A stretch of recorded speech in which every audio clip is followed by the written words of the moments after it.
Rick Ross is on a roll. Last year he signed Wale and it made him hot. This year he has the Reebok deal, Ciroc deal, just signed Omarion and Mace. He signed Omarion? And he managed to negotiate a joint venture label deal with both Def Jam and Atlantic. How much of an impact does he have over a brand or a person's career? I feel like that's a novelty thing. I feel like who's really going to just be like, I can't wait for that new Mace to drop other than Mace? People did that with Wale. Wale still has his career ahead of him. I do really like Sabotage. Yeah. Not Wale though. Wale's career was done and gone before Ross showed up last night for Pro Styles' birthday, and Wale got the biggest response. So if he does that with Mace, is that like the ultimate? But Wale doesn't have the baggage that Mace does. I don't think it's a fair comparison on either way because both of them come with their own set of baggage. For the most part, when Ross got to him, Wale had one real hit with Nike boots and then a couple of marginal hits. He was really only big in the DMV. He also did not have the successful past that Mace had. I feel like had we not had the comeback time, then I would say, yeah, there's more of a chance for it. But he's already attempted a comeback. Welcome back with Breathe Stretch Shake. That shit was hot. Breathe Stretch Shake went in the club. I did not say it wasn't hot. What I'm saying is he's already broken that novelty of it. Well, no. I'm gonna continue to speak. I will roll my neck.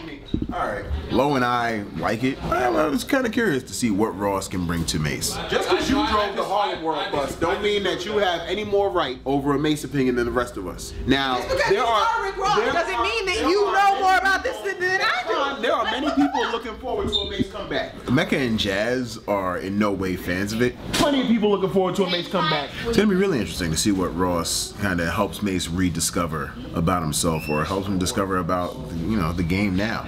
I just spoke to Loon and Kabula. Loon got a Microsoft Zune and he's waiting for that record. Now I know it's hard because you did your little Harlem World feature, you did your walk on in the video, you wore the jumpsuit. It's tough and you got to let that go. You got to let Mace do what Mace is doing now. I think nobody disrespects Rick Ross's star-making ability anymore after what he already did. At the same time, I don't think they're giving too much credit to what he can do with these two specific people. Or maybe it's just their overall dislike of Omarion and their I don't give a fuck attitude about Mace that makes them go like that. Signing Omarion is not a power move. Yes, there is. Omarion is the Liza Minnelli of R&B. That is a power move. In the right hands, Omarion can do something. It's not why. He was. Omarion wasn't even great when he was here. What are you talking about? Entourage was a huge record. Yo, a huge record. Woo, where the fuck is he at now? What did he do after? He's signing with fucking Rick Ross. What, 4 years later? How long did it take between Wale's 1 and 2 albums? Are you kidding me? A year and a half. What are you talking about? Omarion, like Jazz said, had that wave of hopping off the ship from B2K and riding that wave of doing things on his own or getting with people and getting with Timberland and, you know, like that was his moment to be, you know, to have a co-sign from somebody else or whatever. Honestly, I would have rather seen Ross sign Lloyd than Omarion. I feel like that would have been more of a power move than Omarion. Nah, because Omarion's been on his job. Bow Wow's garage has never looked cleaner.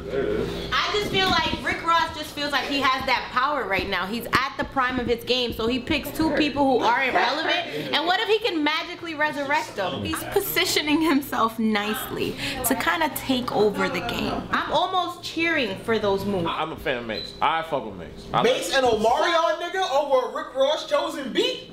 That shit is gonna be an anthem for the summer. Next move, he's deaf. He's bringing people back to life. Like, that's what he's doing. I think by the time that Omarion and Mace both get to Maybach, it's a completely different situation. They're both carrying their own baggage. Omarion, the baggage of B2K, and also being a solo artist.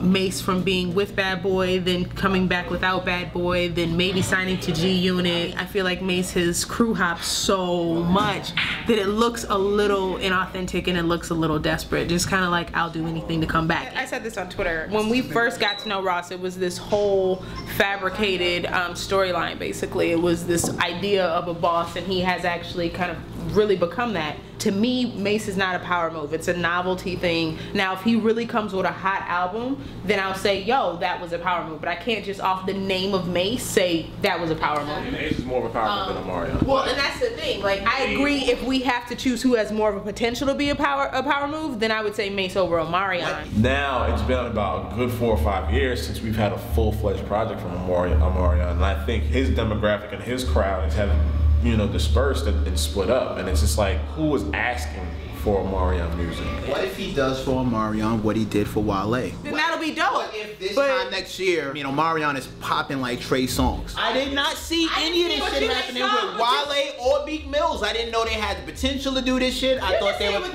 No, I did not. He was one. He was one in a dozen. He was like every other rapper that came out of Philly to me. He's popping. He was talented, but I didn't see no special spark that would be like, I gotta get that dude. Wale came, failed, and was on his way out. For me, I just learned not to underestimate Rick Ross. If you can get like CD level rappers popping and turn them into stars, I don't know what you can do with somebody who actually went platinum, with somebody who actually went double platinum, with somebody who was a part of like a world famous group at one time. I feel like the talent in Omarion is there. It's just the person he is maybe not so cool in our terms right now. And maybe Rick. Who is he? That's the thing. He was a boy in a band. And right, but who is he now? He grew up. 5 years ago, he was at the BET Awards and he still was kind of relevant. Here's the key phrase you just said, still kind of relevant. If you weren't automatically like already like relevant and like just like popping, then there's an issue. Yeah, but in today's day, all you need is a sex tape or something and then you hot again. Everybody's one hit away. I don't want to see an Omarion sex tape. Apparently, Ross sees something that we don't see, and I'm just looking from the outside in. So I don't know the music that they have. I don't know, you know, the talks they've had from a, you know, blogger standpoint, a writer standpoint. I haven't heard anything. Like, you look at these artists that Ross has signed, and not to say Omarion isn't respected, but in this time right now, who's chanting Omarion and who's like, oh, did you check out this EP? Or, you know, maybe, you know, where would Omarion be a good fit at? Like, none of those discussions pop up. Everybody's one hit away from being relevant again, and I feel like what he's missing, maybe Rick Ross can give it, because he can dance and he can sing. That's what you need to be an artist. So is Rick Ross Omarion's new Chris Stokes? That statement tickled me. Okay, so we have Mecca who's thinking that, hey, look what happened to Wale. This can happen to Omarion and Mase. We have Joss thinking the same thing I'm thinking, in a sense where both artists can make a comeback, but she's a little wish-wash, right? And then we have Low-Key who thinks it's over. He's dead, it can't happen, but he's a fan of Mase and he's rooting for him. Then we have Jamal, who thinks the only people who will benefit will be the church. TD Jakes.